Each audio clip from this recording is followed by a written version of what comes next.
basically stomped Gam after inting game 1, so just focus up. Yeah, don't worry. They have a speech buff. Yeah, I get it. Let's bounce back. And I need us to focus up, yeah? Yeah. Right there again. Okay, I have flash. Oh, closer.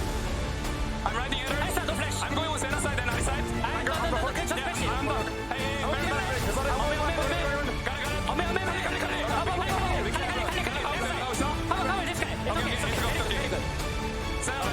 wow. Nice job, guys. We can do it. Good job. It wasn't going to go any other way than all late the night way snacks. to 3 games. We need some late night snacks because TL is taking us to a third. Look at my nose. Just kidding. Yeah, TL bring it back, and I think much like yesterday, we saw kind of a complete turnaround when they got their kind of head screwed on right, and then you really see how this TL really likes to win, right? And then it's pretty unstoppable. And I feel like this time you did not see a window in for FlyQuest. Yeah, first things first, I'm just saying 100% game rated world so far. 15 out of 15. It's true. Gotta keep it going for quarters. Yeah. And I was very worried because I was looking at the early game, and last time I thought I knew what I was talking about. And then I asked these guys, and this time around, things were actually fine. They did it. We said that They closed out the early lead. We were like, yeah, I think FlyQuest is done. Yeah. In this. Yeah. And I trusted them blindly. 2 big things. Yeah. One, it's hilarious that the pivot for them it's like the opposite of what we've seen kind of, where the pivot for TL is we're going to UmTi Nocturne. Yeah, 3-0. Like, last okay, 3 games he's played all it. right, sure. And then the bigger thing for me actually is the Trist mid pick for APA, because I think you could very much see that he was incredibly comfortable on this pick. It played a lot more into how they want to play those side lanes. I'm not going to say it's meta or something that might help them going forward necessarily, but I do think this is kind of a return to form, and we're picking stuff we're comfortable with, and we're going. And I think we should just look at the things that UmTi was able to get done early, because it has been the case all 3 times he's played Nocturne, potentially because you don't expect Nocturne to be active early, but also because he's just found ridiculous timings on the map. And for what it's worth, when TL is at their best, it's with UmTi making a lot of plays. But also when FlyQuest is at their worst, it's this. This is a FlyQuest classic. Bwipo's behind, they hard force a gank, and it gets countered, and it double kills them and makes the game much, much harder. And it was already not great at this point, because Bwipo was already in a big deficit. UmTi was already fed, but I think this is the point where the game really broke, and FlyQuest was going to have to rely on TL making some mistakes, which TL gave them a couple of windows later on. I think that UmTi, and this is going back to like the Breon days, arguably even to the Jhinnar days. I think this guy has had so many games where that sometimes he feels like he does stuff that he doesn't need to do. And I think that the Nocturnal mid was a really good example of that. Under the that wasn't necessary. Turret. That was not necessary. It was not great. If FlyQuest had a different composition, that might look a lot different, right? If they had like really, really, really hard scaling, that would be a window for them to get back in. But yeah, that's another issue that like going forward, if TL were to advance, I'd want to see them clean up. But overall, what he was able to get done early was really, really good, and kind of similar to the stuff that we've seen from him, either counter jungling or making plays on stuff like the Sejuani or the Maokai, which were like his 2 big champs this year. They were, and I think before maybe even the latter 2 games yesterday, that was something we called out as he hasn't been able to have that same impression on the games. It's quite interesting seeing them there now, because of course we have kind of a wealth on experience, I want to say, on both sides, but then also these developing stories of a Yeon who is now again at this point where he was last year, where he had to fight to stay in the World Championship and has a lot of agency himself, right? And on the other side, we have a couple of World's rookies as well in that bot lane. So I would want to be a fly on the wall in those coach rooms right now. And you know what's really cool is Yeon and Busio were actually on a podcast with me earlier this year, right after MSI. And Busio was like kind of bummed about his individual performance, how FlyQuest didn't look that great at that event. And Yeon was like, hey, I didn't look good at Worlds last year, and you know, I'm doing really well this year. You can do it too. And I think we have seen a massive glow up of this Massu Busio bot lane. But then Yeon, his team fighting, and like previously it was his laning is good, he needs to work on his team fighting. Spawn there. I love how his headset is just like already off his head. Yeah. But his team fighting has improved well, like a lot over the course of this year. I still think TL as a team have some improvements for their 5v5. I want to know. But Yeon himself has performed really well. But I want to know from the NA pundits, who would you rather face the teams that are already in quarters? And who do you call for this last game? That's a tough one. I'm not going to give you a fake answer, though. And right now, it actually feels like FlyQuest. Because I feel like their team fighting has been better. Even in this game, down 10,000 gold, they were still competitive in a lot of team fights. But that's not to say that Team Liquid still can't find something, because I still don't love what they found in these drafts. This last draft worked because I think, generally speaking, they were able to keep Bwipo down in this game, and they actually played sides the way they did in North America. But, Shocks, this is an incredible North American rivalry. I just want to double down on this. This is the they're about to go into their 26th game against each other this year. That's the most two teams have played against each other this year from any region across the world. The current standings is 13 to TL and 12 to FlyQuest. Oh my. The current kills is 372 to TL and 368 to FlyQuest. They're within 4 kills of each other.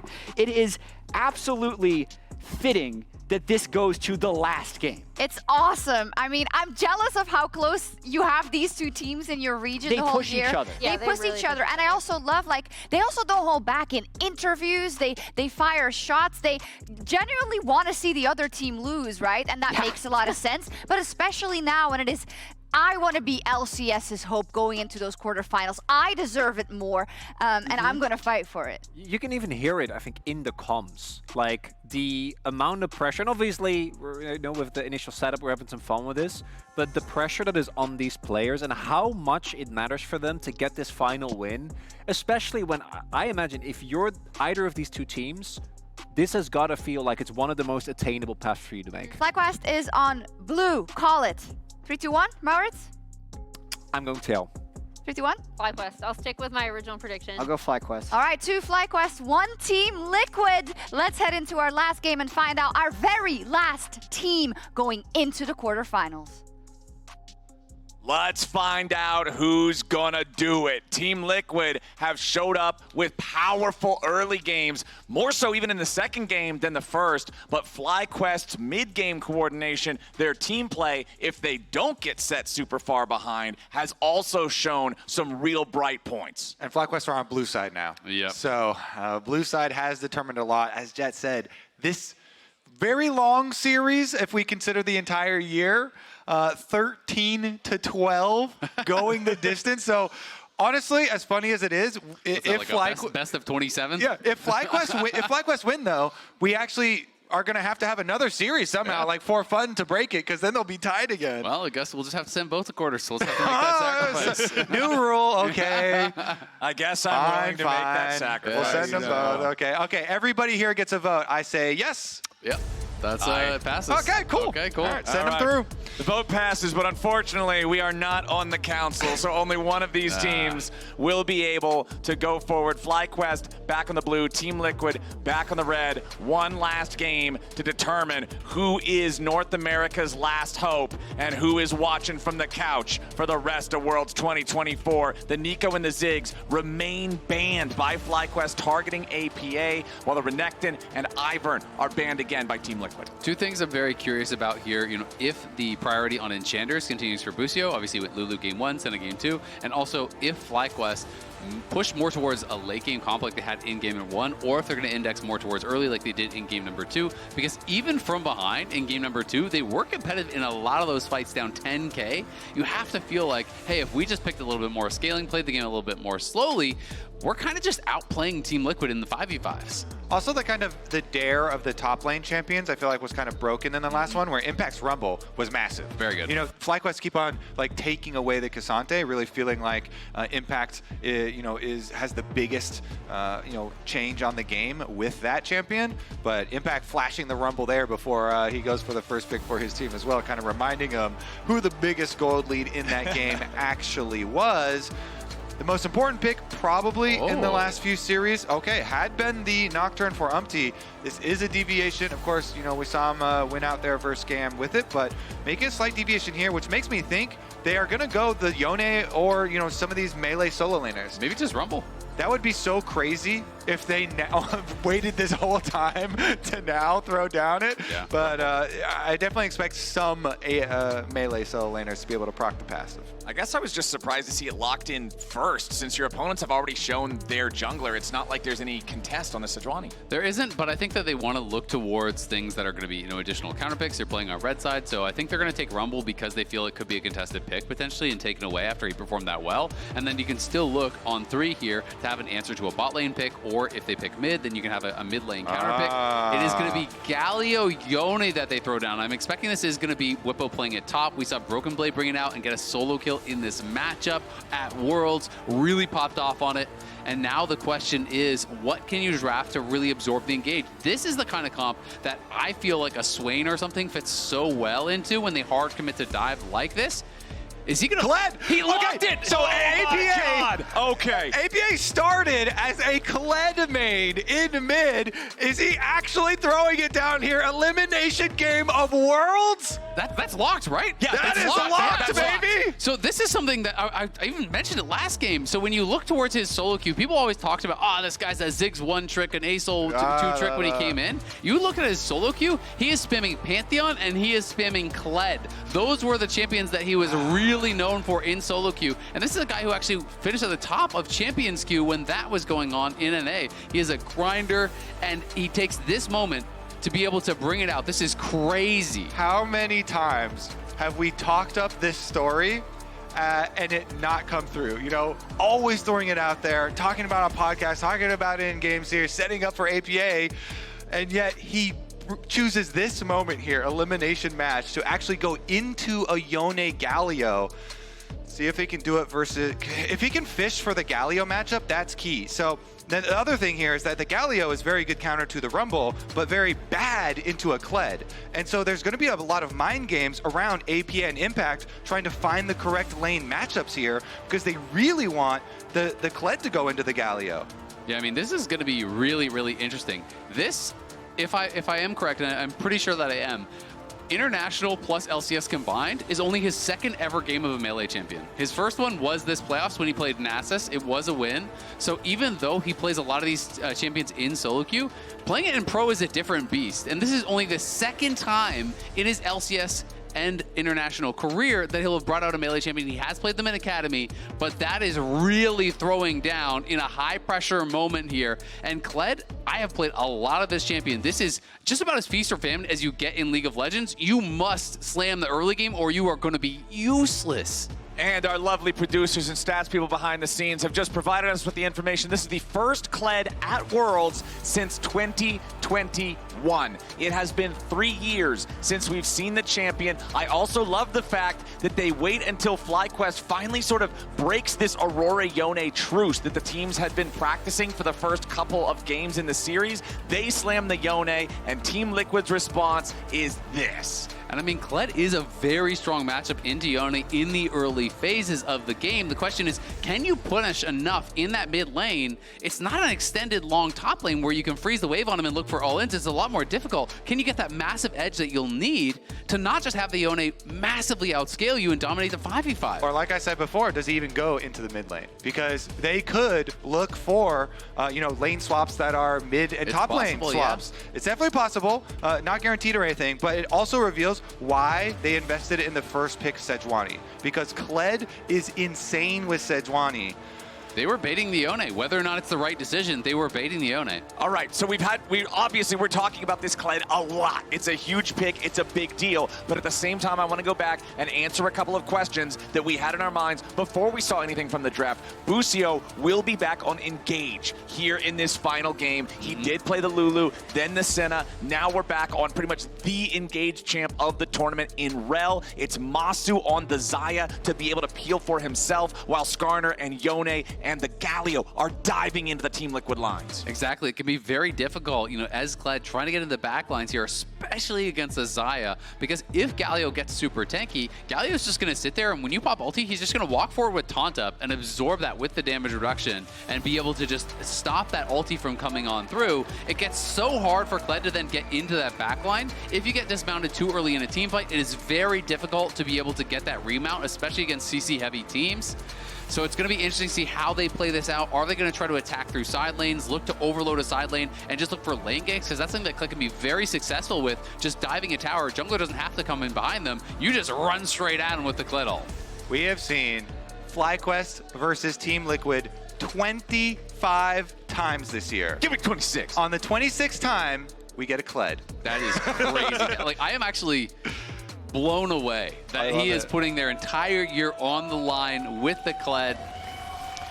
And this is something that is going to either look spectacular or fall flat on its face. I really feel there's almost no in-between for this champion. I've never seen Kled do okay in a game of League of Legends. Yeah, it is so risky, but it's such a fun champion to watch because it rewards aggressive play. You need to be putting yourself at risk by fighting to almost to the death where you're getting dismounts and getting remounts, and that's how you can create these big advantages in those 1v1s. And you can see here the first emote flash by APA this game, the FlyQuest logo at his opponents, letting them know, trying to get in the heads a little bit here. Let's see if anybody's going to give us anything special at level 1 to go along with the spiciness in the draft. It doesn't look like we're getting a whole lot as FlyQuest are just keeping eyes on Team Liquid a little bit, throwing the ward down right by the Raptor pit. Again, I'm also very curious how the solo lane bouncing might go that you guys are already talking about a little bit, Kobe. Maybe I was reaching with that because he doesn't seem like he's moving at all. And I mean, it's definitely for the Yone. So if the Yone swapped, I think you would follow them, to your point, Kobe. But if the Yone is going to lane mid, I think it is going to be him just laning there. Okay. The problem is, Kled in these kind of melee matchups, if you play Kled into a lot of these kind of like evasive melee champions in top lane, you have this long extended lane where you can bounce the wave, it pulls out, and then you're kind of holding the wave, and you look for an all-in in this long extended lane. In mid lane, it's really hard to do that because it is such a short lane. So Quad's job is just to survive, to be getting experience, to get as much farm as you can. Even if you're down like 20 CS at 10 minutes, I don't think you care at all against the Kled because this champion falls off a cliff after like level 5. Like this champion does not scale. You're Yone. Exactly, and you are scaling to infinity. All right, we'll also keep our eyes on this top lane matchup. Isaac, you mentioned it back in draft. We got to see this from Broken Blade earlier on in the tournament. Got the solo kill super early, showed mastery over the champion. We'll see if Bwipo can show us a similar amount of flexing muscles here on it against this Rumble. The natural affinity that Galio has for dealing with mages, for dealing with magic damage champions. He should be set up in a good spot. And this is this difficult spot because the wave is in a perfect spot for Quad, where it's like APA cannot actually all in onto him, because from these spots you usually want to look for a dismount and remount with your W to be able to actually fight it out and create an advantage, but because it's too close to the tower, he can't actually do that. So he's just getting poked and prodded by Quad. He can't really go forward to actually get the remount, and now you're in an awkward spot because you don't have eyes on the Skarner, and you remount so slowly off these minions. They do know, at the very least, that the Skarner did clear up towards the top side because they have their Raptor ward.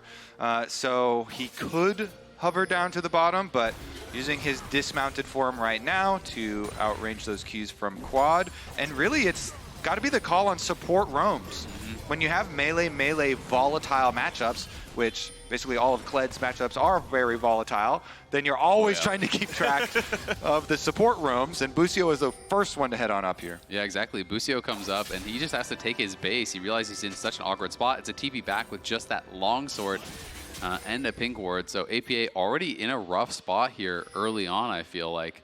And this is kind of my concern about these melee matchups in mid lane. It's so hard to actually get the wave in a state where you can threaten it all in, but UmTi is behind and we'll see what they can get. All right, they want to try to get some power here with this Sejuani. The Soul Unbound has already been spent by Quad, but now he's trying to get away over to Inspired, who's coming in to back him up. Ishtal's impact slams APA into the wall, but Quad is already down to 250 HP. The Yone trying to get away, goes back in for the Q3, but he ain't going to find enough here just yet. Nice heal there, as now the first blood for Inspired. He turns around to save his mid laner because he knows that APA might be able to remount. FlyQuest come out on top. Even with the Kled, even with the the Sejuani pick to back it up for the prime 2v2. Inspired comes out with the kill. Really impressive flashes there. Yeah, I mean, he just blocked APA from being able to get back to Quad. Quad was put incredibly low, but APA gets dismounted. He can't actually reconnect, and then when the Q3 comes through from Quad, he has to flash away and look to try to turn onto Inspired just to get that remount,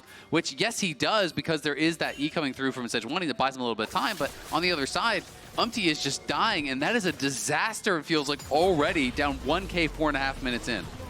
Bwipo taking the worst end of a trade up here in the top lane, but now bottom side, it's Inspired on the Skarner yet again, this time looking for Core, and Yeon! CoreJJ is turned to hamburger, and Massu's eating good. The race car Skarner is unleashed. After the mid lane victory, the pressure just leaks over to the bottom side. That was a beautiful setup as well. Busio is able to land the stun after Inspired gets in there and pick up the extra kill. UmTi's trying to find the consolation prize here, which will be the dragon. But the early gold for FlyQuest is going to go a very long way. See APA pushing in, and at this point, if you're not doing well in the 1v1, it's time to abandon ship and it's time to move around the map with your jungler. That's kind of how Kled goes, and you can get pushed, build an early Tiamat, shove the wave, and then just try to make the enemy jungler's life a nightmare. Group up with UmTi, play for 2v2s, try to threaten dives. You got to make stuff happen on the map. You cannot sit back and farm. Let's talk about some of the history of APA, and something that Spawn actually said very recently in an interview when he was talking about him. Well, we might have to talk about Inspired more, because he's actually ruling the game so far. We might have to focus on the present instead of the past here, Kobe, as Impact just hits level 6 for the Equalizer to try to clear out the wave, but FlyQuest sent the whole party up here, man. Even the bottom lane's joining them. Inspired only dropping a half HP from the turret aggro. FlyQuest finally showing us some early game. Really nicely done here for FlyQuest, and it's at a time where it's TL investing so heavily into some of these early game champs. FlyQuest are running away with this already. Yeon's going to try to push this in, but can't even get a plate. And for the TL players, that sinking feeling has got to be setting in. They've got to stay calm, try to think about a way that they can claw this one back. I want to give a little spark of hope, though, to the TL fans that might be watching this kind of slip away from them. Another bit of action coming their way, though. Everybody's heading to the Void Grubs here. Galio is also level 6, so Bwipo could ult in. We've also got APA ready with the charge. Team Liquid firing it off here as the Void Grubs are already secured by FlyQuest, but a massive fate sealed over the wall coming out from Quad. Bwipo makes his entrance. FlyQuest are slaughtering Liquid. A double kill, and APA with no flash. All that is left to determine is who's getting the money here for Fly. They'll get the taunt there from Bwipo. Massu's on a killing spree. 6-0, 7 minutes in. The wheels have come off already, and Team Liquid, after the incredible year that they had, maybe going out like this, FlyQuest are dominating them in the final game of the Swiss stage. So, should I not tell the inspirational story for the side of TL? It's going to have to be pretty inspirational at this point. Just look at this. The Galio just hit level 6 as well. So you had the initial ult there, and then the Galio ult also comes in to further ensure that they're going to win it. It's already the double for Quad's Yone, the brother. And then here, just sitting on the wall there, Bwipo waiting because he knows there's nowhere for APA to go. Exactly. APA was trying to have them dismount him so he could queue over the wall, but they didn't give it to him. They just wait for the cooldowns, and TL, they know this game has slipped away from them. The speech, maybe not inspiring, but Quad's ult definitely was. Quad is in an incredible spot. Yone has been so dominant this tournament, and he's 1,000 gold ahead of a Kled at 8 minutes into the game. Okay, but I respect the confidence to go all in a Worlds match to throw down a Kled pick. Spawn, the interview that I was talking about, where he mentioned kind of some of the origins of APA and how he originally scouted him. You mentioned, his champions Q climb, his solo Q climb, his work ethic. A lot of his playstyle then was about roaming from mid. And what they were looking for with this pick is those post-level 6 Kled roams around the map with the ultimate, allowing the Sejuani plus the Kled to influence the side lanes. But they never got to actually enact that game plan because the early skirmish they lost. And so they lost that mid priority. It's supposed to be a snowball. The theory behind it is to snowball off the winning 2v2 first in mid, get your level 6 first, and then you get to go down to the other side lanes.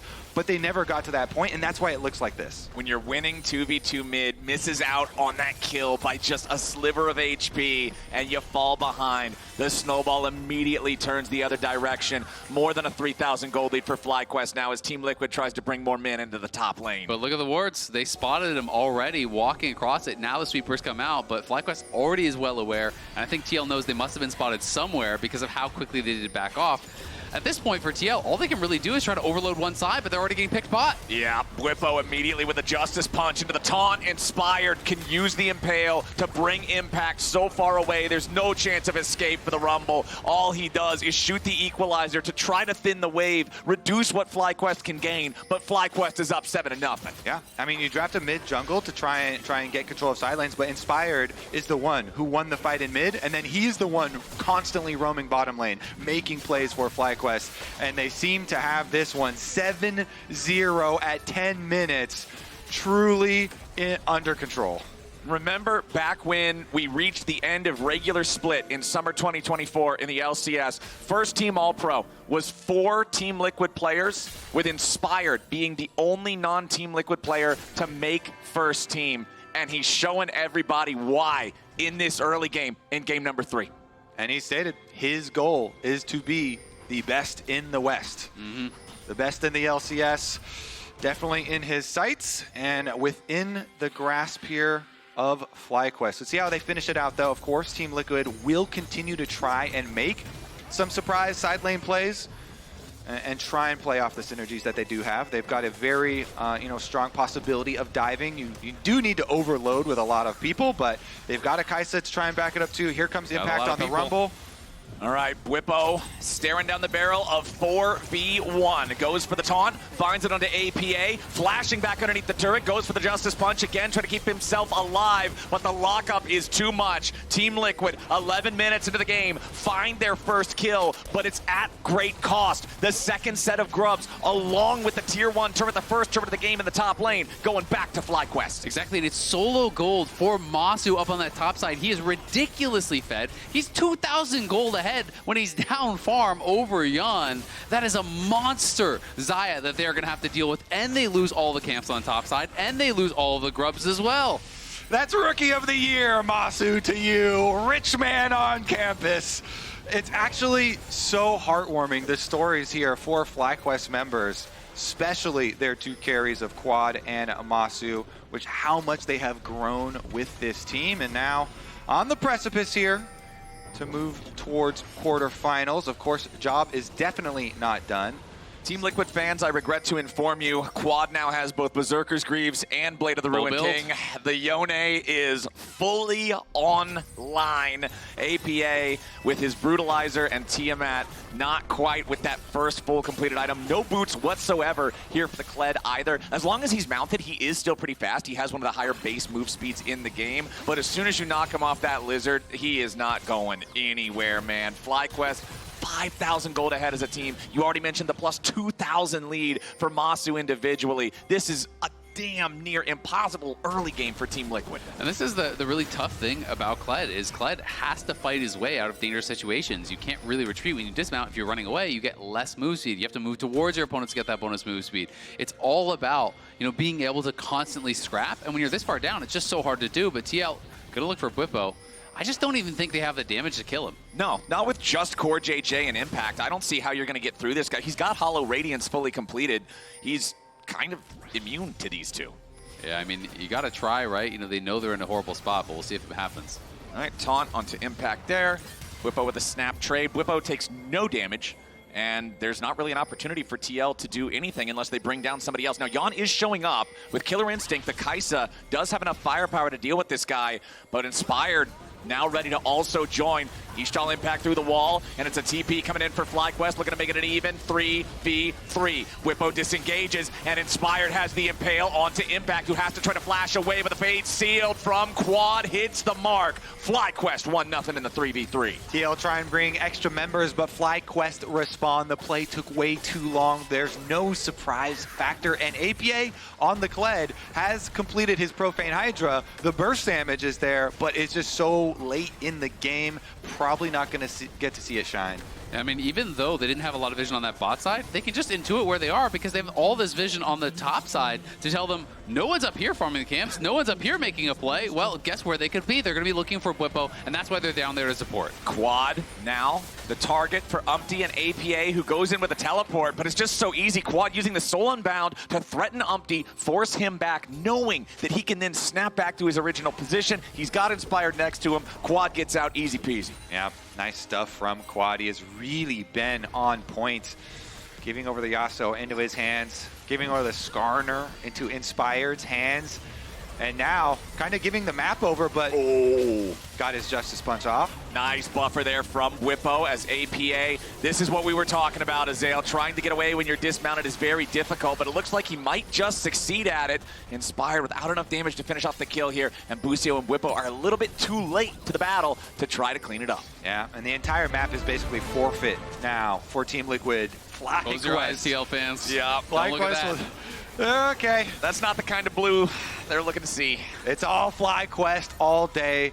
But as you said at the very beginning of this series, if you look at the progression of these teams, even though people going into LCS finals all predicted Team Liquid to win, it has been an uphill trajectory for FlyQuest. They have truly improved day in and day out ever since then, taking over in the finals, Winions in the base, but here truly at Worlds, you know, pushing Hanwha Life, LCK #1 seed to the very brink, definitely gives fans a lot of hope. Bwipo in some trouble though as the killer instinct from Yeon joins APA, who uses the charge to continue the chase after the Galio. He's very tanky against magic damage, but against physical damage, Team Liquid have what it takes to cut through him. Yep, going to be able to get a kill there and need a lot more of that if they want to have any hope of coming back, but I mean, FlyQuest really has been a pretty creative team. You know, what they brought out against Hanwha, you know, being able to bring out things like the Nunu to get a win with that was so exciting. And even, you have to take into consideration the fact that they beat PSG, who took them down at MSI, right? This is, even again, showing that improvement that this team has been making, showing the growth that they have been chasing. And they have looked like the stronger team at Worlds. Still Massu's rookie year, and he is having an exceptional one. That's so crazy. Truly is. Plus, you know, kind of inspirational story for Quad as well, coming over here and finding so much success. When he replaced Jensen, people were freaking out, but truly has synergized with the rest of the team. Anyways, 2,000 gold lead for, you know, said carry that we talked about, Massu there. So FlyQuest with a very straightforward path in this game, and Team Liquid just continuing to look to overload a side lane and try and full send. Again, Rumble Ultimate can join from a very long distance away. Kaisa Ultimate can as well. And so the Kled just kind of has to lead the charge. It's what the champ is built to do. You just got to go head first into one member that you see and hope for the best. I mean, honestly, you know, 5v5ing as Kled is hard at the best of times. So I think, you know, when you are behind like this, all you can really do is just try to overload a side lane, keep using the ulti every time it's up and look for a pick. You just have to rinse and repeat, hope that FlyQuest aren't there to defend on that side, and you can create a 2v1, a 3v1, something like that to keep going for it. But FlyQuest are pushing in, getting vision, covering their side lanes, and they're going to make it so difficult for TL to ever find those odd number fights that they would need. Well, right now, UmTi could be the target for FlyQuest, as they will just chase him away from the mid lane instead.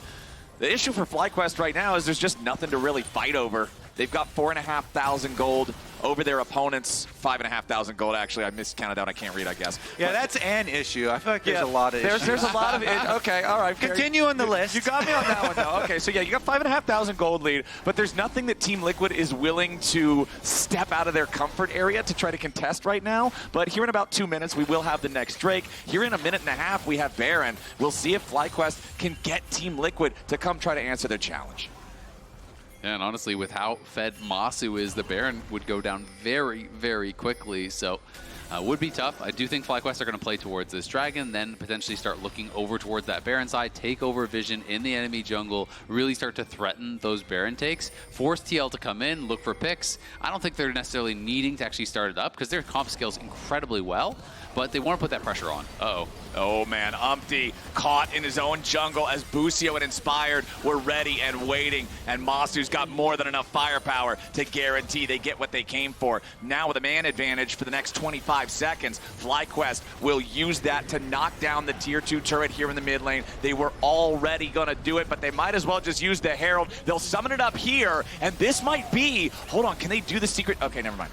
I heard that if you summon the Herald just right and drive it into a turret as the first one before it was exploding, sometimes you can get a double Herald charge. Yeah, I was wondering if we would get to see that. I've never forbidden tech. Yeah, I've heard of the tech. I have never seen it. I thought maybe we would get to see it here at midnight, but not quite yet. The clock has to strike the hour. We need to chrono break this one once or twice. Make it all the way to midnight in what time zone here? Oh, true. It's midnight somewhere. Yeah, somewhere out there. Wherever it's midnight. Sorry, you guys. We didn't quite get the charge. But it is 9-2 for FlyQuest. It is a 7,000 gold lead right before we hit 20 minutes into the game. Ouch. This is so borderline impossible to come back from a disadvantage like this for TL. Even if you didn't have the Kled in the mid lane, even if you had super scaling, this is such a massive lead for Fly. Yeah, like you're saying, it's such an all-in comp from Team Liquid. You know, with the whole idea of winning early on the mid jungle duo and then trying to control side lanes, but trying to retake control of a game at this point is a very tall task. Let's see though. First step, of course, is getting the vision coverage, and they they do at least clear out their red quadrant and try and get some coverage over Baron. Because your dream scenario in these situations is always, hey, maybe they burger flip. You know, maybe we can sneak someone in there and steal away a big objective bounty. You know, or someone is just getting too confident, they're out of position, and you snap a pick or something. I think we're going to need about 3 Danny at the Baron plays in a row for Team Liquid to come back.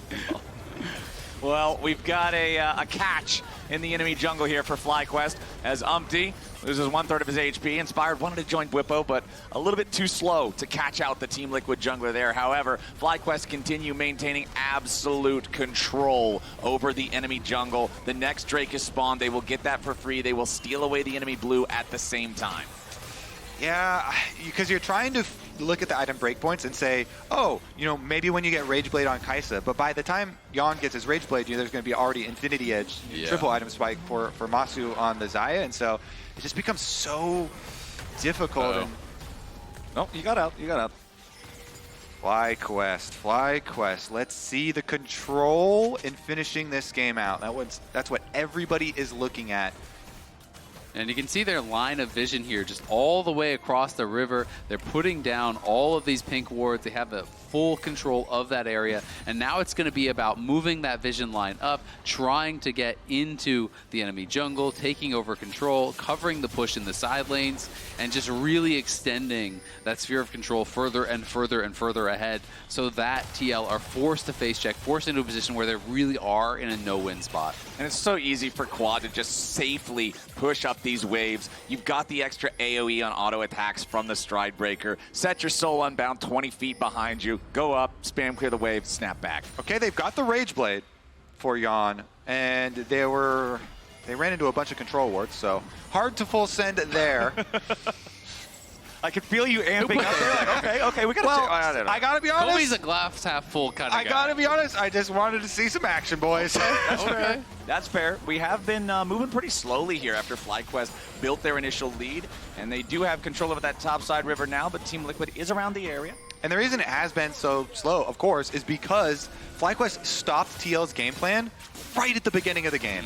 They kind of did the combo breaker at the very beginning. But here, APA in the side lane trying to make something happen. Yeah, he wants to go after Bwipo. Bwipo using the Justice Punch to trade back against him. And Bwipo flashes out of the way of the charge so he doesn't get hit by that one. And now a taunt coming in, trying to dismount APA. Teleports will arrive, but it's Quad getting himself into the fight first. Jumps in for the killing spree. APA is already dead. And now Impact has found himself in a spot where he's likely to follow. CoreJJ grabbed by the Impale as Inspired brings him back further away from safety. That's 2 kills for FlyQuest. Nicely done there by FlyQuest. Of course, APA, you gotta try something. You need to try to force these plays, but Bwipo just pulls him down so far until he is overcommitted. The TP comes in, they easily burst him down, and they get CoreJJ to boot. FlyQuest back to the Baron now, controlling this whole area. There's no wards for TL. Look at this. They see nothing on the map. No shot at even getting over there and contesting. Yeah, and it doesn't need anything more than just Inspired and Massu for this. Massu with Infinity Edge, Essence Reaver, and Quick Blades will make short work of the Baron, even with just the duo taking care of it. Baron secured for FlyQuest 24 minutes into the game, 10,000 gold ahead. Oh, Impact's in trouble. Impact at the very tip of the fate sealed. Quad's probably just going to kill him here, but they bring in Bwipo to add insult to injury. And now they can deal with the remaining 2 guys as well. APA's dismounted, but he and UmTi might just live to see another day. Oh, they could probably deal with the remaining 4 with the early lead that they got in that duel. APA got chunked out, dismounted. And the rest of Team Liquid also recognize that, so they're not going to further push the issue. Here come FlyQuest with the Baron buff, moving up the mid lane, minion wave, as well as the bottom. About to crash it, and Inspired fishing. Yep, Inspired just barely not having the distance to get to the wall with the Ishtal impact, but FlyQuest fully Baroned up, fully grouped up, fully ready to punch their tickets to Paris and the quarter finals. They've got the minions, they've got the Void Grubbies. That mid lane tier 3 turret has already taken severe damage, and they're looking to put a similar amount here into the bot lane tier 3. It's already crushed. Bwipo charging forward with the Justice Punch as Team Liquid can't do anything but look on as this first inhibitor will fall. Now FlyQuest with the wave marching up mid lane could try to go after that second tier 3, but instead gonna go ahead, recall, regroup, purchase, and get ready to continue their siege. There's still over a minute and a half left on your Baron power play. Teleporting out here quite early to keep this minion up and keep the pressure up here, because they still have Inspired in the jungle too, so looks like they don't want to waste any sort of time here. All right, Team Liquid are like, guys, we got to get our red buff because they're coming and they're going to take it, and we have to make sure that we at least get something, so they'll secure that. Bwipo about to crash this wave into the tier 2 in the top lane, putting some work in on that one. 6 grubs just makes this even easier than it already would be with a 12,000 gold lead. Yeah, I mean, we see APA, he's stuck bot lane trying to clear out that wave, but we have Quad pushing up mid. We have FlyQuest in the enemy jungle here, slowly working down this tier 2. They're going to try to stack up these minions, sync them up, and see if they can't crash these waves and look for a potential end on the game. TL just getting pushed out. Second tier turret in top is down. FlyQuest with a 13,000 gold lead, 26 minutes into the game. Team Liquid scrambling to try to defend. Tier 3 turret is almost killed already as Bwipo uses the stasis to survive underneath the tier 3 turret right before it dies. Quad snapping back, FlyQuest pushing forward. Team Liquid still trying to hold on to whatever last little strings they can. The inhibitor dies in top lane. FlyQuest, it's right in front of you. They are so close to moving on to quarterfinals here. Would be a momentous success for this team. They just won the LCS, such a big moment for them, and now to be able to move on at Worlds here would be massive. The first time they've ever won the LCS as well, going up against Team Liquid, the team that had the longest streak of wins, getting 4 back-to-back-to-back-to-back. FlyQuest now stopping them from getting their second in a row after they won in spring. Would love to punch that ticket to quarterfinals here. The next Drake is spawned. They're just going to go slow and steady as the Baron has expired. Only that mid lane still standing in terms of the inhibitors. Team Liquid have their work cut out for them, just dealing with the side lane pressure from the super minions. Yep, it's only a matter of time now. It feels like TL just haven't found any sort of a window to find a fight, and FlyQuest are happy to just dot the I's, cross the T's, make this slow and painful for TL. But they're going to have to choose their moment here, and really, those moments are running out. You can see that CoreJJ is looking for a very long flank here, and I think when he chooses to go, that is going to be the last shot for TL to try to find that miracle fight, to try to find something and keep their hopes alive. He's waiting for that minion wave to walk on in. Spotted now. CoreJJ could just walk right on top of that control ward, though. as the turret falls in the mid lane. Core is still so far away from the rest of the team, and Bwipo goes in for the engage. He finds the taunt onto 2. Team Liquid not in any danger here just yet, but their base is utterly destroyed. UmTi on the front line. Massu taking a lot of damage, but he ain't going to be killed just yet. Goes up into the Featherstorm, staying alive for now. Team Liquid wants to jump in and kill him, and they finally got the kill they needed. Impact taking the credit, but FlyQuest is so far ahead. Quad jumps back in with a Fate Sealed. APA remounts, but it ain't going to matter. UmTi drops to 0. A double kill for Quad. There's no way for Team Liquid to try to survive. Only CoreJJ left standing. A triple kill for Quad and FlyQuest. They conquered their demons back in summer finals, and they banished them here today. They triumph over Team Liquid yet again, and they will earn their spot in the quarterfinals as the last hope for North America. Huge year for FlyQuest. First one in the LCS. Big win here as well. Moving to quarters, smiles all around, and the final game, they won it from the very beginning. Absolutely. It feels like a passing of the torch. TL had been the best team in the LCS for most of the year, but FlyQuest passed them at that final herder in the summer, are able to take them down at Worlds here as well. The battle between North America's top 2 teams has concluded. Desk, what do you got for us? Well, I think we're at a consensus that the better team won, and if you probably would have played a best of 5, perhaps they would have still come out on top, because when it comes to the development that FlyQuest has done ever since they took the torch from Team Liquid in that finals, you have to say it's been great here at Worlds.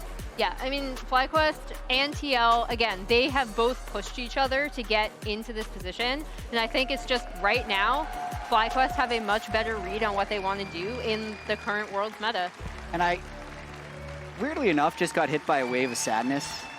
This feels to me like different than another final. Just the finality of Team Liquid going home, seeing, it felt like all the energy left their bodies after this series. And it just, I don't know, with someone who's watched these guys all year long, really just hits pretty hard. And I agree with you. FlyQuest absolutely deserves it. I'm really excited to see them in the quarterfinals, but it just goes to show how much time and effort these guys put into it, and how you can viscerally see the difference when they fall short of their goals. So hearts out to TL, the whole squad. They all sacrificed so much this year, but FlyQuest was the better team today. Yeah, it's also such an interesting discussion, right? Because you have a team, I'm not saying FlyQuest did not work on the fundamentals. Of course they did, otherwise they wouldn't be here, right? But they both pushed each other so hard. Yeah, pushed each other so hard, but then FlyQuest and Team Liquid, who took definitive different approaches to this World Championship, being, we talked about it with Spawn yesterday, right, where you had a Team Liquid who was going to keep taking those scrims and see what they could get from that, and get the information and try and level up that way.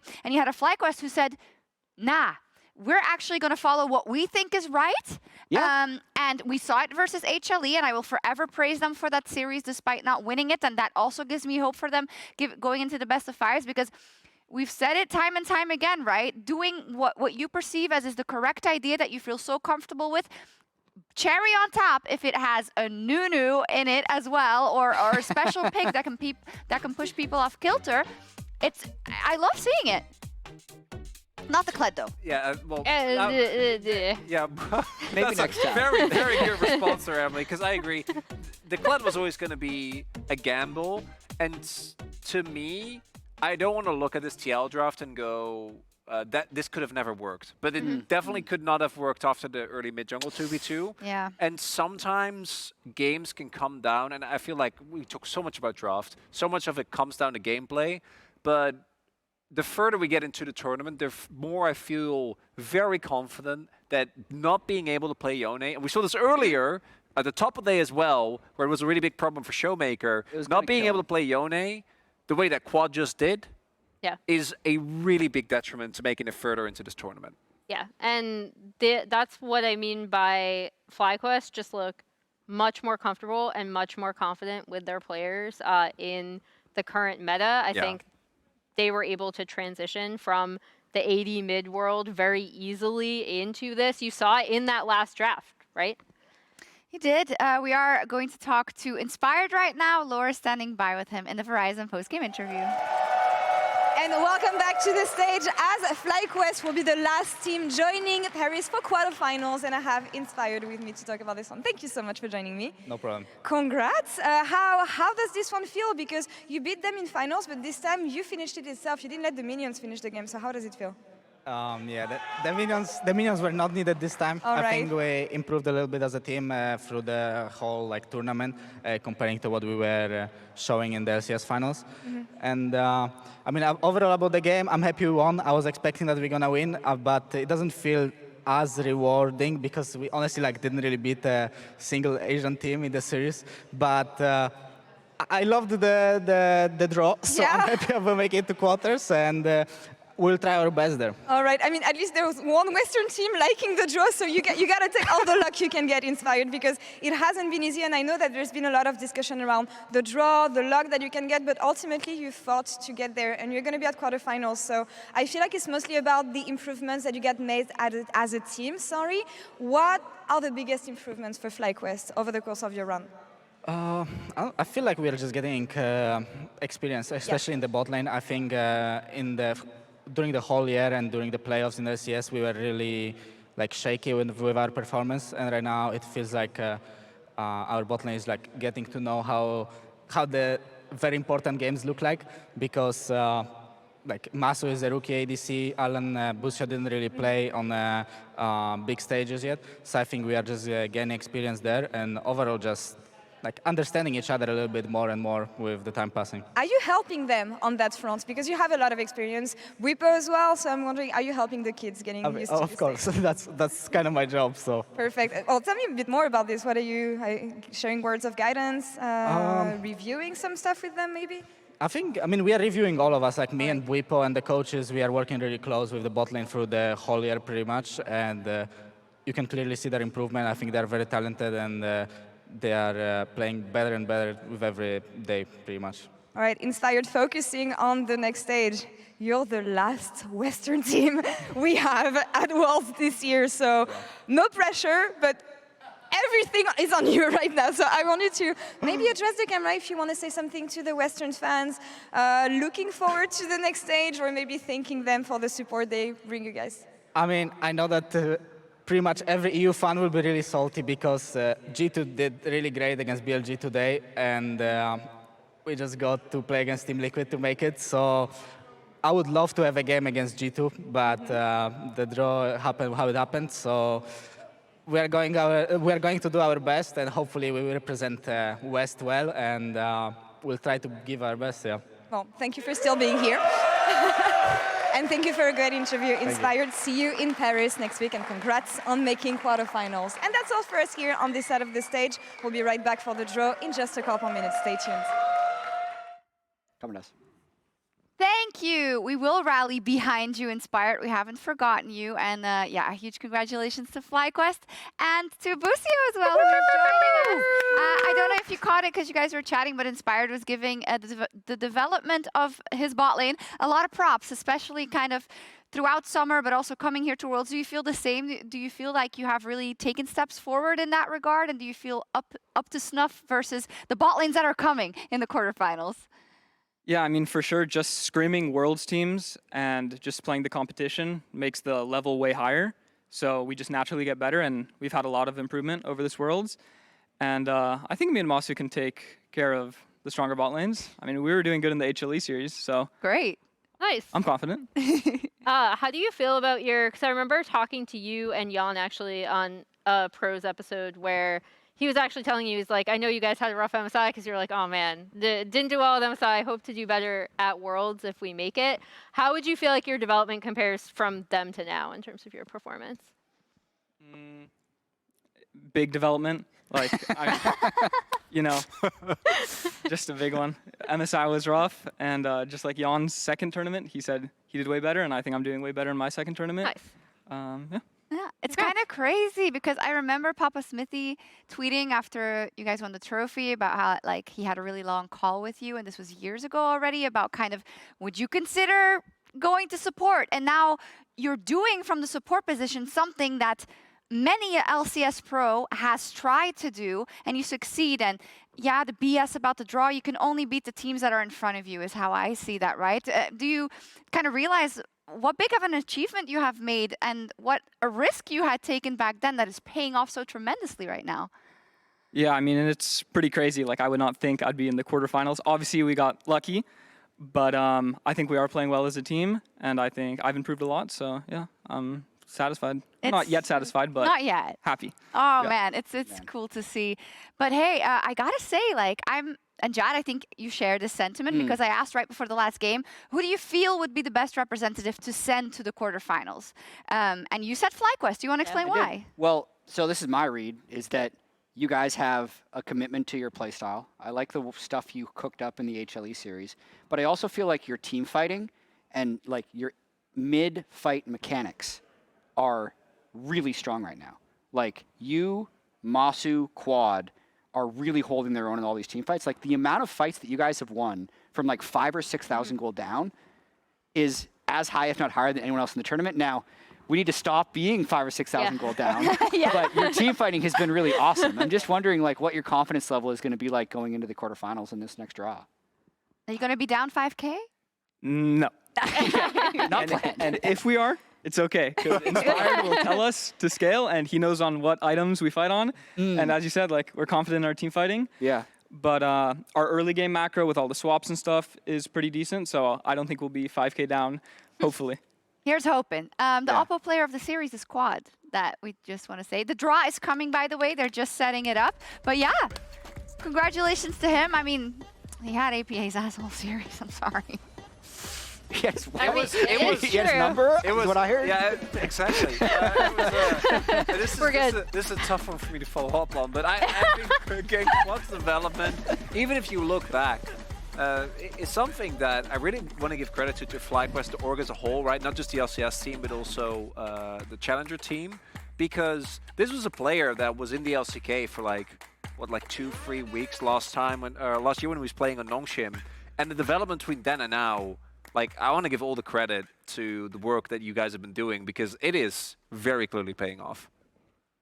90 seconds till the draw. Anyone have something of value to say? How do you feel about Quad at the moment, his development? Because at the start of the spring split, the first game was rough. I mean, he got solo killed by APA like Corky versus something else. Oh, how to turntable. To now, where he just absolutely dunked on him this series. Quad was always good. It was just his first game, and something bad happened. Like, yeah, exactly. That doesn't mean anything. Quad's always been good. Yeah. But as he got more confident, more comfortable, he has just been playing more aggressive and improving at the same time. But he's always been good. Yeah. All right, 1 minute till the draw. Tell me a dream matchup. Anyone? I want Fly versus Bwipo? LNG. LNG? That's the draw. I saw the way TL pushed them. I feel like they've had a long time off, so they haven't had as many reps as someone like FlyQuest, who smartly waited until the last round to make sure Yeah, the there number you of go. reps. I just want a nice spread. You know, I think that's something that we can all agree on collectively. About your horror bracket yeah, before. but Jenna Yeah, actually like, did some. I don't want to talk it into Yeah, we existence. don't want to Gen speak GBLG, he it. said. Yeah, but well, that starts with that. But there is a lot of same-side region matchups that I hope we can avoid. Indeed, and we're going into the draw. I am really curious to see who FlyQuest is going to play, and of course how everything is going to pan out for our knockout stage. And welcome everyone to the World's 2024 Knockout Stage Draw Show. I'm Laure, and with the Swiss stage over, Bwipo Gaming, BLG and FlyQuest are the 3 teams advancing to the knockout stage in Paris. And with me today, we have Malu from Riot Games, tournament official, to help with the draw. Malu, what happened yesterday? Yeah, like the rest of Europe, I guess. But anyway, our 8 quarterfinalists are set and they have been divided based on their results in the Swiss stage. So the first pillar here consists of teams that went 3-0. The second pillar consists of teams with a 3-2 record. And the final one has the team that has finished with a score of 3-1. The matchups in the knockout stage will be based on random draw depending on each team's record. 2 of the 3-0 teams will be drawn onto the opposite sides of the bracket, where they will be matched with 3-2 teams. And the remaining 3-2 team will be randomized with the 3-1 teams, and those 4 teams will be drawn from a single group to complete the rest of the brackets. Our 3-0 teams are LNG and Genji. Now, Malu, would you please draw the first team?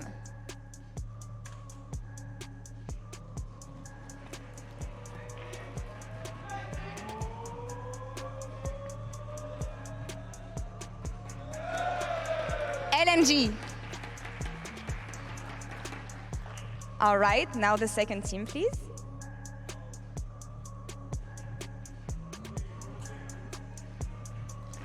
And it is Genji.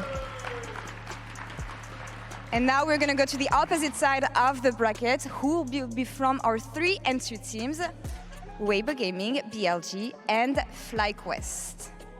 Now, Malu, you can proceed with the first team.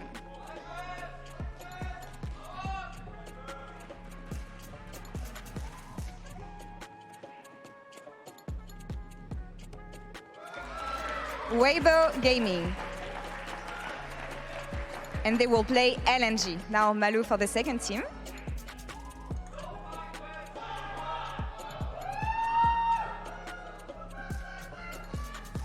We're gonna reset for this one, and we will continue shortly, no worries.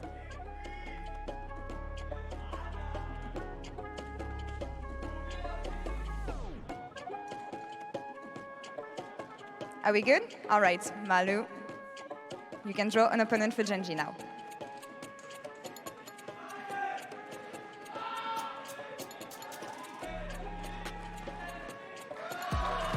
FlyQuest. And they will face the already drawn 3-0 team Genji. Now that the first 2 matchups have been decided, Nick will combine the last 3-2 team with the remaining 3-1 team into a single group. Here are the remaining quarterfinalists: TE8, HLE, T1, and now BLG. All right, Malu, we can start drawing the next matchup.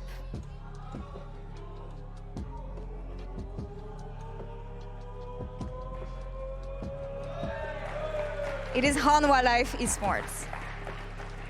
And they will be facing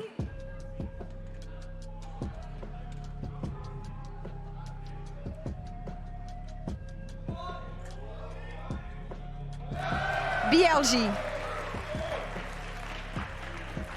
And for the last quarterfinal matchup, the first team is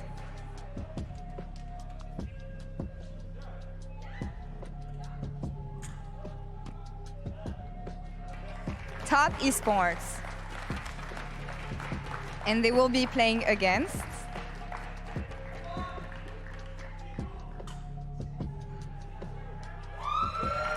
T1. Now here are the matchups for World's 2024 knockout stage. We will be back on October 17 at 2 p.m. CEST from the Adidas Arena in Paris, France. And remember, league officials will confirm the order of the matches soon, so be sure to follow us on alloalisports.com to see the schedule as it is locked in. That's all for us here in Berlin. À bientôt in Paris!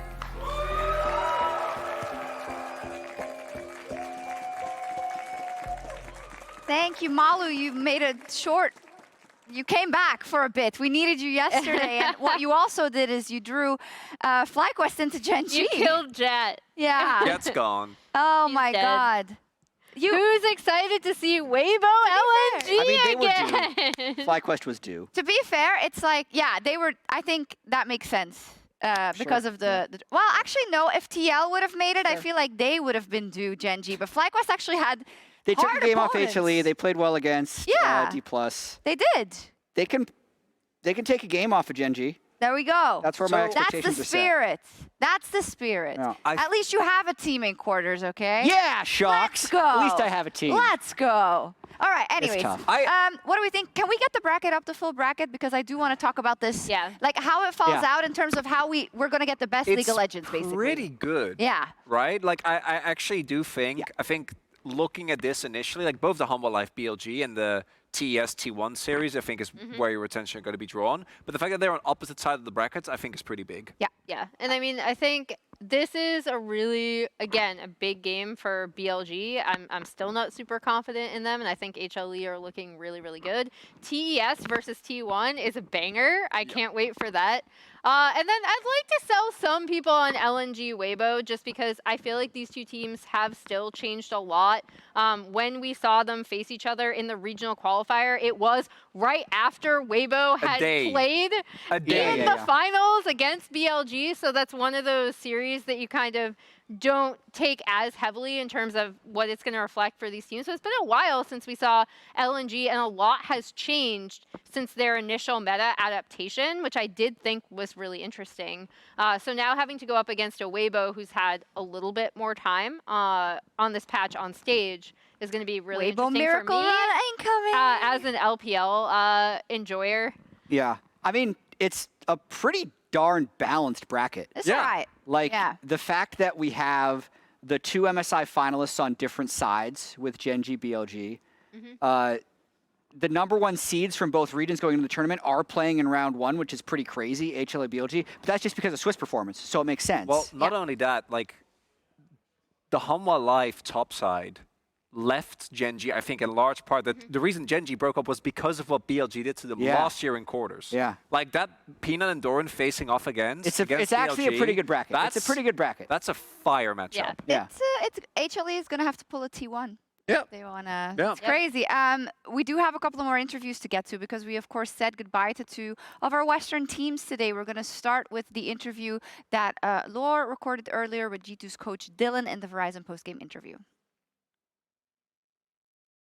And welcome back to the backstage area of the studio with Dylan Falco this time around. Thank you so much for joining me. I'm sorry the season is ending like this. Obviously, it's not what you guys have expected, but any first reactions on the series from your side? We're pretty sad, pretty disappointed. I still feel like I work with a really talented group of players and a really strong team, and just falling short again of making the top 8 at Worlds is.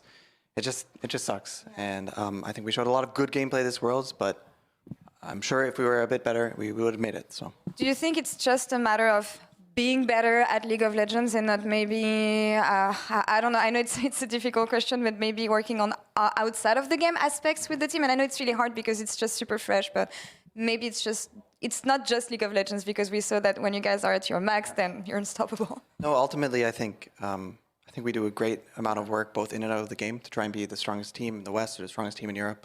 And I think at this tournament, we've had a lot of very winning game states. We've had Barons, we've had Inhibitors, we've had such good positions versus some of the strongest teams in the world. But, you know, ultimately it is those tiny micro outplays, the team fights, the decision-making that I think just turns a couple of these losses into wins. And I think that can make the entire group stage look a bit differently. I know I've been asking this question to a lot of Western teams actually, but CoreJJ had a comment that I thought was really impressive. When you dominate your region so much and you arrive at Worlds, adapting and adjusting to the way Asian teams play can often be hard. Is that something that you felt as a group? I think that we've scrimmed a lot internationally. We play these teams a lot. We have some very veteran players on our team.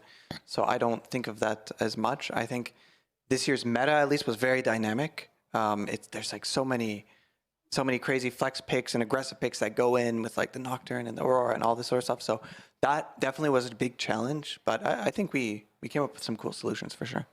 Any last thoughts and comments for the fans and the EU fans? Yeah, just know that we're just as disappointed as everyone else.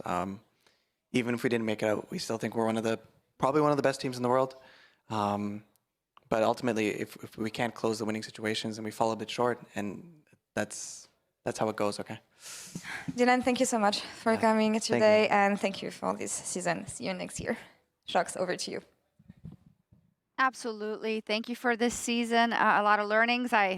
We don't know what's going to happen, of course, but you know, when a team is together for this long and then you don't hit your goals after so many days, who knows? But I think they can be very, very proud. Like, they didn't steal anything, and I think people are seeing and saying that as well.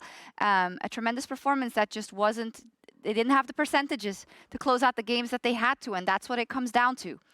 And a draw. But we do also have our exit interview, unfortunately, because Team Liquid is no longer with us, and Xayah is standing by with APA. Hi there, I'm Xayah here with APA immediately after their loss against FlyQuest. Unfortunately, does mean you guys are eliminated. Obviously, a heartbreaking end to what was a really strong year from you guys overall. Tell me a little bit about this series and what your guys' preparation was coming into it. People are obviously going to be wondering about the Kled, and people are going to be wondering about a lot of the early game focus that you guys had. Yeah, or at least going in from draft perspective, we knew that FlyQuest weren't really a good Aurora team. In all reality, neither are we, because we didn't show that much priority on it as well. And then, yeah, like I've played Kled for a while, and then we figured out through scrims and Champions Queue and even one-on-ones with good players that I've played versus that like it's actually a pretty good answer. And then, yeah, it ended up not working out too well apparently. What do you think, you know, went wrong in this series overall, right? You know, because you guys obviously did feel like it had a lot of focus on kind of early game comps. You know, you look back to game one, there was the Jhin comp where it was kind of struggling to really punch through the tanks, even with the big advantage. Was this something that you guys just really wanted to emphasize, or what was the kind of thought process? Well, it's not even like we were super early game. I think FlyQuest itself, or themselves, are just like a pretty bad early game team. And then the way they play side lanes is very unique to them. It's like a very FlyQuest thing. So the best way that we wanted to play was we would go like small map and then all base and small map on the bot side and keep like ping-ponging it back and forth, which is similar to what FlyQuest does. And then it's pretty much like if you fall behind even a little bit, it's very rough. So like that's what happened kind of in game two. We just kept like hunting inspired, and it did work out really well. But then honestly in games 1 and 3, just, you know, it's honestly my lane didn't go as we hoped. So yeah, just the series ended up being rough, like at least from my perspective. So having been eliminated from Worlds, how do you reflect on the year as a whole and you know, Worlds as a whole? Because obviously there was such high expectations, so many hopes that I know that you guys had, that people had for you. You know, you almost took down T1 at both MSI and EWC. You almost went undefeated in the summer split. You know, what does the year kind of mean to you now that it ends like this? Well, it's definitely, I'll just be blunt, it feels really trashed to end like this. But overall, honestly, the year was really good. You know, like we won a split, we went undefeated for like 2.5, 3 months, somewhere around there. Even though we didn't win the summer split, we still at second place. I think we had like respectable showings at internationals, like going out 2-3, of course, like it's no quarters, it's no semis, but it's not like a, you know, teams have done much worse from NA. Of course, yes, we have, unfortunately. What do you think it was that went wrong kind of, you know, in these big games towards the end? Because it felt like you guys were so successful in that earlier in the year, but, you know, Summer Championship, you guys fell down, and then you were very close against both LNG and Bwipo, but fell there, and then again here. To be honest, I'm not totally sure about like where it kept going wrong, because like you said, I do think this team does have something special. You know, hopefully going forward, we'll continue to remain as a 5-core.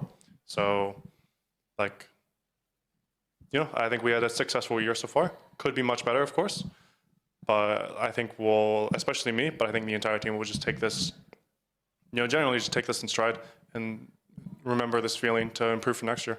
Well, thank you so much. It was wonderful watching you play all year long. You have improved incredibly from last year's Worlds to this year's Worlds, so I'm excited to see what's next for you and what's next for Team Liquid. Thank you again, APA. I appreciate it. Yeah, oh God, it's, for TL, it's just such a, oh, it's so frustrating, I feel, because yes, I mean, you end up in the same position like you did last year, despite all the market improvement that you have. And I get afraid that people, and I think we've talked about this already, that people will just only remember the last thing they have seen, which I think is incredibly unfair on all that roster has done. But that's I guess that's how the cookie crumbles, right? That's just how it goes. That's like, sports. That's sports. Well, and particularly in League. League to me is so insane. There's such small moments that can have such big repercussions where a player can miss one play and that'll be their reputation forever. Yeah.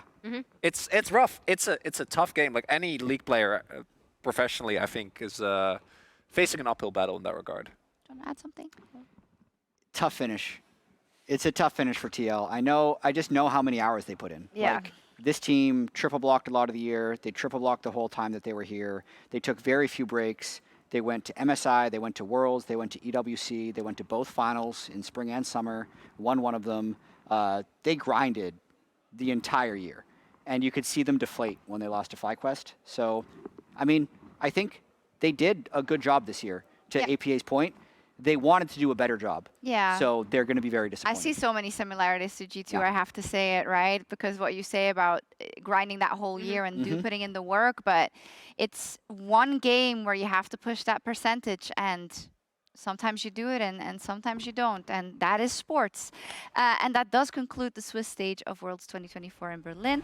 The knockout stage quarterfinals resumes in 4 days on October 17th in the Adidas Arena in Paris. That is 2 p.m. Central European summertime, so the same as it has been, 8 a.m. US Eastern. And I want to thank the production, because the Swiss stage was brutal for our teams, but when we tap out here, they clock in and work through the night so that the show is there in the morning. So I really, really want to thank them for that. And for all the rest, Paris,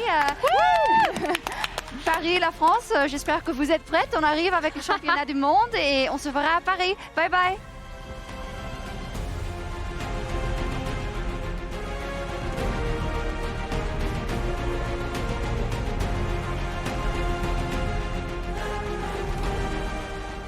Going to get down. The Tempest, the Q not going to connect, and it's Lucid that's caught on a trap. First blood, it's a disaster for D+. Very nicely done on the exiters. There is Showmaker, look for the pick and he'll find it. Aiming tries to get in there, gets one of them back, could be another. The flash out of the way, the headbutt is gorgeous. Setting up for some sort of engage angle as there's the ulti. They've caught Showmaker and he just explodes. Win the last game is now between worlds come through once more. That is going to be the Magnus on bullet time, and then just come down where they're standing. One last Nexus turret in front. Lucid, can he do it alone? The answer is absolutely not. He takes down Tarzan. Bid is here to turn it back on. Quickly going over the wall. The blast code does not matter. BLG. Keep going. Guys, just kills enough. Kills enough. Kills enough. Find caps. Oh shit. Maybe early, but no, it's fine. Look, no flash. Don't go too deep. I will knock him off now. Come to me. He gets the TP. Have they got what they want? Over the wall! Cap taken down. Onsama about to fall. Mickey taken out as well. BLG knocking down the last of the LEC. Did you shock with anything? Okay, nice. I'm flashing out. That Jack's no flash. Just hit front. No flash. IW. He was typing to bot. Oh, that's funny. They basically stomped Gam after in game 1, so just focus up. Yeah, don't worry. They have a speech buff. Yeah, I get it. Let's bounce back. And I need us to focus up, yeah? Right there again. Okay, nice time flash. Oh, Kasa.